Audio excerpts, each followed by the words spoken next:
Why not to use FCSF algorithm? Convoy effect is when all the processes wait for one big process to get off the CPU. This effect results in lower CPU and device utilization that might be possible if shorter processes were allowed to go first. So in this, first come, first serve, the one which comes first in the ready queue is taken always. So if the process 1 is arriving first and the burst time of the process is 12. For process 2, the burst time is 3, and for process 3, the burst time is 2. So till this process is not completed, it is not completed and it does not exit the CPU. Process 2 and 3 cannot be allocated to the CPU. So it has to wait for one big process to get off the CPU. So this is nothing but a big process because it is taking more time. This is nothing but the convoy effect, and because of which P2 and P3 have to starve.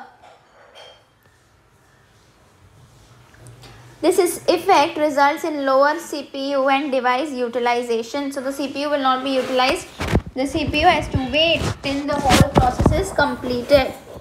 And it might be possible that the shorter processes then might be possible if the shorter processes were allowed first. So if P2 and P3 were allowed first, then the CPU utilization would have been maximum. If P2 and P3 were allowed first,